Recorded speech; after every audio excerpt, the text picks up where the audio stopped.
What is up, my people? RC Rollers giving you the fight monthly predictions. Here we go, because it's a lot of fights, and the ones I want to talk about, it's only like 4 of them, and I'll talk about it at the end. I'll let you know when it's going to happen. Let's get it. On March 5th, we got Clarissa Shield versus Marie Dicare. I have Shield winning. In March 6th, it's a UFC card, UFC 259. I'll be talking about this one at the end. It's Blachowiz, I forgot his name, the Polish champion versus Adesanya. I have Nunes versus Anderson. I have Nunes winning. Another champion, Yan, versus the number 1 contender, Sterling. I have Yan winning.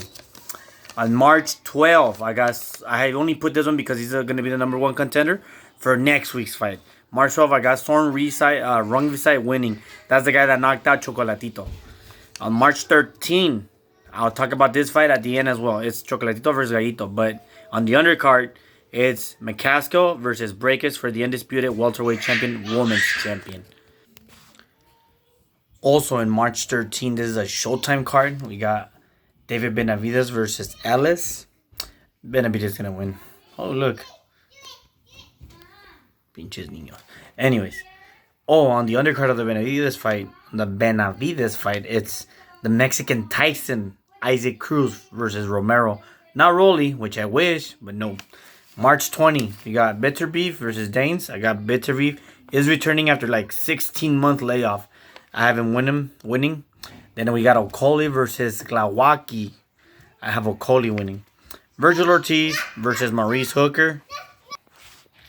On this Ortiz versus Hooker, not only going to say Ortiz wins, but he's going to win by KO. I do think he has enough. And again, I will predicting a KO. If it doesn't happen, I don't count it. And I'll make sure I remember that because I'll go back to this video and see what's up. Also, right there on the undercard of Ortiz versus Hooker is going to be Anabel Ortiz, the champion, versus Sinisia Estrada, another champion from LA. I will be rooting for Sinisia Estrada. I believe she has enough to take the belt from the champ. March 25th, which is like a Thursday or Wednesday, we have Amanda Serrano versus Daniela Bermudez. I really do want Daniela to win. I doubt it though, so I'm going to go with Amanda Serrano. March 27th, and I will be talking this at the end as well, which is Povetkin versus Whyte 2. That same week is UFC 260, which is going to be Volkanovski versus Ortega. I have the champion winning. Woodley versus Luque. I do believe Woodley's done. He's going to lose. Luque. And then we'll start with the ones that I was talking about. Let's go with the least favorite one. Well, I mean, I don't think I'm going to see it. Okay. So March 6th again, UFC 259. The champion, Blachowiz versus Adesanya. I'm going to go with Adesanya. I think he's going to go UD. But Blachowiz, the champion, the Polish champion, he can submit. He has ground game. He has stand-up game. He has power. He's the underdog, though. While Adesanya is moving up, I do think he has enough to win. He's more like a complete fighter, and I just like the cat. I like him. All right. After that, I'm gonna go with my second favorite that I want to see. Oh no, third favorite, because fourth favorite, third favorite from UFC 260, March 27 is gonna be Stipe Miocic. I keep forgetting his name. I always mess it up. But the champion at heavyweight versus Ngannou. It was really hard.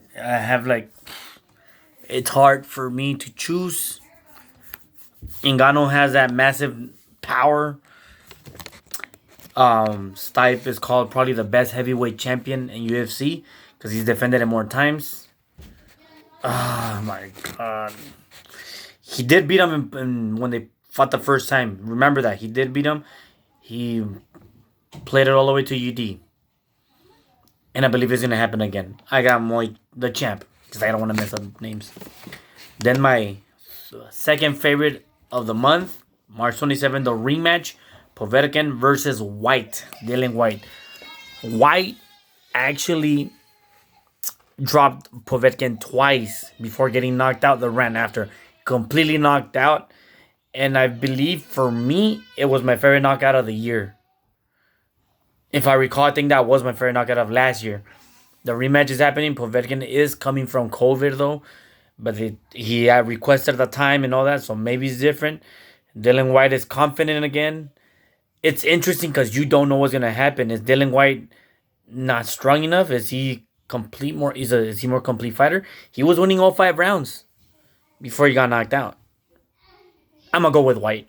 I will be go with Dylan Whyte this time around, and hopefully he has enough to win.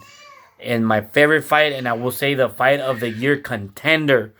I said that about Miguel Berchelt versus Valdez, but this one will be because these guys throw 1,000 like 1,000 punches, like 800 punches. Gallito Estrada, WCB champion, versus Ramon Chocolatito Gonzalez, WBA champion. A unification, a rematch, fight of the year contender. Chocolatito's coming back after that brutal knockout. He's been winning. He beat a champion. Gallito's pound for pound. He beat Estrada twice. He's more almost like a complete fighter. He's grown as a fighter. He's not the same one that Chocolatito beat 5 years ago. Was it 5 or 10? Around there. It's been a while. And right here, since I can't decide, it's gonna sound racial. But at the end of the day, you have to go and support your gente. I'll be going with Gallito Estrada only because he's Mexican. But I do see him in a way like more younger, even though they're both like in their 33, 35, if I recall. So I'm Mexican American, he's Mexican. I want to, because of that, because I cannot make a decision. I like them both. Whoever wins, I'll be happy. But I will go my prediction as Gallito Estrada as a winner. Remember, people, I will actually see that fight. Because that's next week. This week, I probably won't see another fight. So I might give you a half recap between between this week's and the next week, which is like freaking almost like 6 fights. If I don't get to watch it next week, it's going to be till the end of the month. So I give you all my predictions. And remember, right now I'm 9-3. Hopefully by the end of the month, I'm still at 3. Because it's only better if you're on the win side than the losing side. Do like, do comment, do subscribe. Swap!